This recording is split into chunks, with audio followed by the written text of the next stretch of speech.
আজ আপনাদের শোনাবো একটি অসাধারণ উজ্জ্বল রত্নের চাঞ্চল্যকর কথা, যার নাম কোহিনূর। এই নামটির সাথে জড়িয়ে আছে রক্ত, বিশ্বাসঘাতকতা এবং যুদ্ধের অভিশপ্ত ইতিহাস। এটা শুধু একটা হিরে নয়, এটা সাম্রাজ্যের শক্তির প্রতীক, এটা অভিশাপের কল্পকাহিনী এবং এক অমীমাংসিত বিতর্কের কেন্দ্রবিন্দু। আলোর মতো উজ্জ্বল এই হিরেটির ছায়ায় কিন্তু লুকিয়ে আছে অনেক অন্ধকার ইতিহাস। এটি অনেক সাম্রাজ্যের উত্থান পতনের সাক্ষী, আর তাকে ঘিরে থাকা অভিশাপটিও মানুষের লোভেরই প্রতিফলন। এখন এটি টাওয়ার অফ লন্ডনে রয়েছে, কিন্তু সেটাকে নিয়েও চলছে লড়াই। অনেকেই এই হীরার দাবিদার। কে আসলে এই হীরের মালিক? কি হবে কোহিনূরের ভবিষ্যৎ? একদিন কি এটা ফিরে আসবে ভারতে? আসুন জেনে নিই এই অভিশপ্ত হীরের কাহিনীটি। কোহিনূর এমন একটা হীরে যা গোটা বিশ্বের মানুষকেই তার প্রতি প্রবল কৌতূহলী করে তুলেছে। কোহিনূর শব্দটি ফার্সি। এই ভাষায় কোহিনূর মানে আলোর পর্বত। এই হীরের কাহিনী শুরু হয় ভারতের মাটি থেকে, যেখানে এটি প্রথম সূর্যের আলো দেখেছিল। কোহিনূর হীরেটি পাওয়া গিয়েছিল ভারতের গোলকোন্ডা খনিতে। এই জায়গাটি এখন অন্ধ্রপ্রদেশের মধ্যে পড়ে। এটি সম্ভবত 1300 শতাব্দীর শুরুতে পাওয়া যায়। এই সময় কাকাতিয়া রাজবংশের রাজারা দক্ষিণ ভারত শাসন করতেন।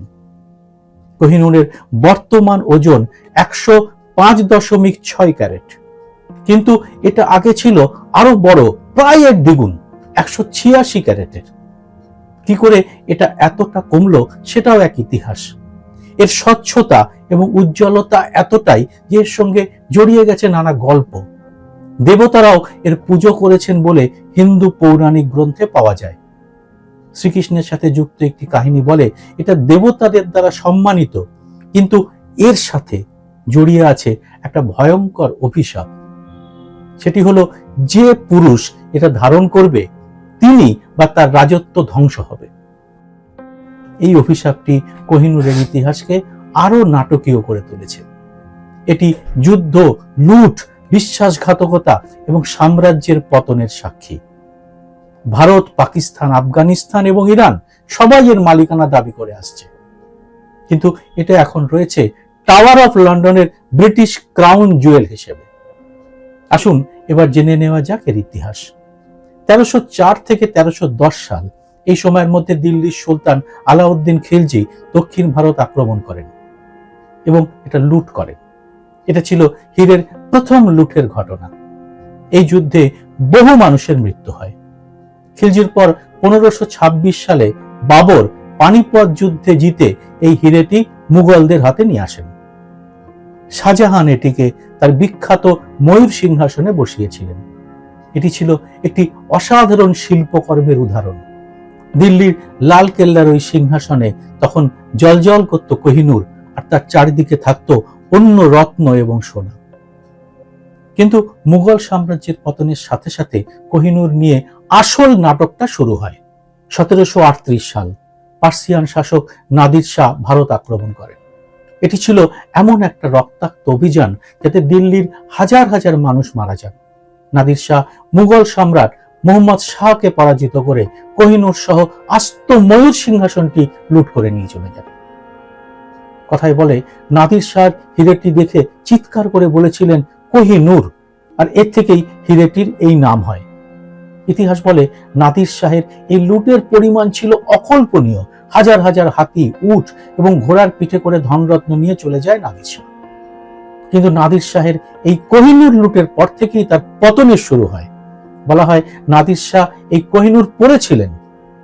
1747 সালে খুন হয়ে যায় নাদির শাহ, তার সাম্রাজ্য ছিন্ন ভিন্ন হয়ে যায়। কিন্তু এরপর কোহিনূরের কি হলো? নাদিরের মৃত্যুর পর কোহিনূর তার নাতির হাতে চলে যায়। তারপর হাত ঘুরে সেটা চলে আসে আহমেদ শাহ দুররানির কাছে। কে আহমেদ শাহ? তিনি ছিলেন আফগান সাম্রাজ্যের প্রতিষ্ঠাতা। 1751 সালে তিনি এটা হাতে পান। এরপর থেকে এটি আফগান রাজাদের মধ্যেই থাকে। 1808 ব্রিটিশ দূত মাউন্ট স্টিয়ার্ট এলফিনস্টোন পেশোয়ারে এসেছিলেন। ওই সময় দুরানি বংশের শাহ সুজা দুররানি এটিকে তার বাহু বন্ধনে পড়েন। আর এরপর কি হয়? 1813 সালে শাহ সুজা নির্বাসিত হয়ে লাহোরে আশ্রয় নেন। কিছু কাহিনী বলে শিখ সাম্রাজ্যের প্রতিষ্ঠাতা মহারাজ রঞ্জিত সিং সুজার ছেলের কাছ থেকে এটা ছিনিয়ে নিয়েছিলেন। রঞ্জিত সিং এটিকে নিয়ে তার পাগড়িতে বসান। তিনি এটিকে এত ভালোবাসতেন যে চুরির ভয় তিনি এটা নিজের গোবিন্দগড় কেল্লায় রাখতেন। রঞ্জিত সিং এর মৃত্যু হয় 1839 সালে। বলা হয় মৃত্যুশয্যায় তিনি ইঙ্গিত করেন যে এটিকে মন্দিরে দান করা হোক, কিন্তু তা করা হয়নি, কারণ এর মধ্যেই তার দরবারে প্রবল বিদ্রোহ শুরু হয়। তার ছেলে খড়ক সিং এবং নাতি নিহাল সিং এই অভ্যুত্থানে মারা যান। অবশেষে এটা 5 বছর বয়সী শিশু সম্রাট দিলীপ সিং এর হাতে আসে, আর এরপর শিখ সাম্রাজ্যের পতন শুরু হয়। ব্রিটিশদের সঙ্গে শিখদের দ্বিতীয় যুদ্ধে ব্রিটিশদের ইস্ট ইন্ডিয়া কোম্পানি শিখদের পরাজিত করে। 1849 সালে লাহোরের শেষ চুক্তিতে দিলীপ সিংকে বাধ্য করা হয় কোহিনূর ব্রিটিশদের হাতে সমর্পণ করতে। পাঞ্জাব অধিগ্রহণ করে ব্রিটিশরা। দিলীপ পরে ইংল্যান্ডে নির্বাসিত হন এবং তিনি আর কোনোদিন কোহিনূর হাতে ফিরে পাননি।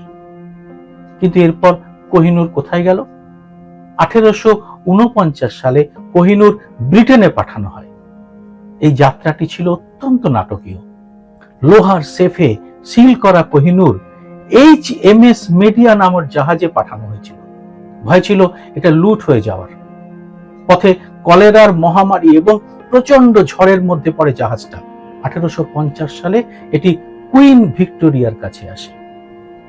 এখানে কাহিনীতে একটা বড় টুইস্ট আছে। সেটা কি? ইস্ট ইন্ডিয়া কোম্পানির 250তম বার্ষিকীতে এই হিরেটি রানী ভিক্টোরিয়াকে উপহার দেওয়ার কথা ভাবা হয়। এটা নিয়ে ব্যাপক প্রচারও করা হয়। ব্রিটিশদের মধ্যে এই হিরেটা দেখার জন্য তুমুল কৌতূহলের সৃষ্টি হয়। প্রশাসনের পক্ষ থেকে ঠিক করা হয়েছিল লন্ডনের হাইট পার্কে এটা প্রদর্শিত হবে। সেখানে প্রচুর ব্রিটিশ ভিড় জমান, কিন্তু কোহিনূরের চেহারা দেখে তারা হতাশ হয়ে পড়েছিলেন। ব্রিটিশদের পাঞ্চ ম্যাগাজিন তখন লিখেছিল এটিকে আলোর পর্বত না বলে অন্ধকারের পর্বত বলা ভালো। এটি কি মিডিয়া হাইপের জন্যই হয়েছিল? ব্রিটিশদের এই হতাশা থেকেই প্রিন্স অ্যালবার্ট এটিকে পুনর্নির্মাণের নির্দেশ দেন। 1852 সালে কস্টা ডায়মন্ডসের লেভি বেঞ্জামিন ভুরজাঙ্গার 38 দিন ধরে এই হীরাটি ফের কাটার কাজ করেন। এই সময় এটা 186 ক্যারেট থেকে 105.6 ক্যারেট হয়ে যায়।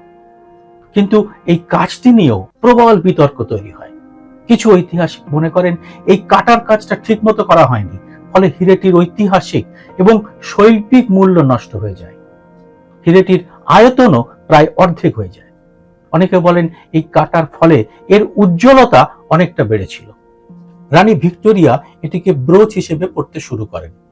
1870-এ তিনি লিখেছেন যে ভারতীয়দের কাছ থেকে এটা ছিনিয়ে নেওয়া তার একেবারেই পছন্দ হয়নি। এরপর তিনি এটা একসময় পরা বন্ধ করে দেন। 1901 সালের পরে এটা রানীদের ক্রাউন বা মুকুটে লাগানো শুরু হতে থাকে। কুইন আলেকজান্ড্রা, কুইন মেরি এবং queen Elizabeth the queen mother এই মুকুটটি পরেছেন। এটা কেন করা হয়? আবার সেই অভিশাপের কথা স্মরণ করুন। কোহিনূর কোনো পুরুষ ধারণ করলে তার ক্ষতি হয় বলে বিশ্বাস, তাই ব্রিটিশ কোনো রাজা এটা পরেন না। এই হিরে শুধু রানীদের মুকুটেই রাখা হয়। দ্বিতীয় বিশ্বযুদ্ধের সময় ব্রিটিশরা এই হিরেটিকে নিয়ে খুব চিন্তায় পড়ে গিয়েছিল। ওই সময় এটা উইন্ডসর ক্যাসেলে একটি বিস্কুটের টিনে মুড়ে রাখা হয়েছিল। কোহিনূরের সবচেয়ে নাটকীয় অংশ হলো তার সঙ্গে জড়িয়ে থাকা অভিশাপের বিষয়টি। এটি পুরুষ মালিকদের ধ্বংস করে। নাদির শাহ হত্যা, রঞ্জিতের উত্তরাধিকারীদের অভ্যুত্থান, মুঘল সাম্রাজ্যের পতন, আর এ থেকেই তৈরি হয় নানা রকম কল্পকাহিনী এবং বিখ্যাত উপন্যাসও। উইলকি কলিন্স এই কাহিনী থেকে অনুপ্রাণিত হয়ে 1868 সালে লেখেন দ্য মুনস্টোন। বিখ্যাত গোয়েন্দা গল্পের লেখিকা আগাথা ক্রিস্টি 1925 সালে দ্য সিক্রেট অফ চিমনিজ লেখেন এই অভিশাপের কথা মাথায় রেখে।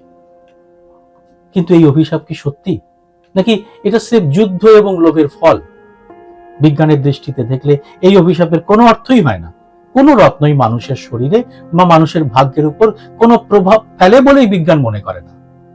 তবে এখনো অনেক মানুষই নানা গ্রহরত্নের প্রভাব নিয়ে নানা অবৈজ্ঞানিক ধারণায় বিশ্বাস করেন, আর এ থেকেই ফুলে ফেঁপে ওঠে লোক ঠকানোর রমরমা কারবার। কিন্তু কোহিনূরের গল্প এখনো শেষ হয়নি। 1947 সালে ভারতের স্বাধীনতার পর থেকে কোহিনূরকে দেশে ফিরিয়ে আনার দাবি উঠেছে। 1976 সালে পাকিস্তান, 2000 সালে আফগানিস্তান তালিবানও এই হীরার মালিকানা দাবি করেছে। ব্রিটেন বলে এটা আইনসম্মতভাবে তাদেরই। প্রাক্তন ব্রিটিশ প্রধানমন্ত্রী ডেভিড ক্যামেরন 2010 সালে বলেছিলেন, কোহিনূর ফিরিয়ে দিলে ব্রিটিশ মিউজিয়াম খালি হয়ে যাবে।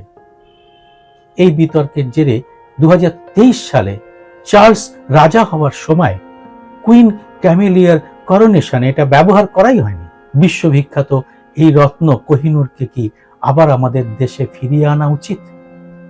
এ ব্যাপারে আপনার মতামত অবশ্যই জানান কমেন্ট বক্সে। জয় হিন্দ, সত্যমেব জয়তে।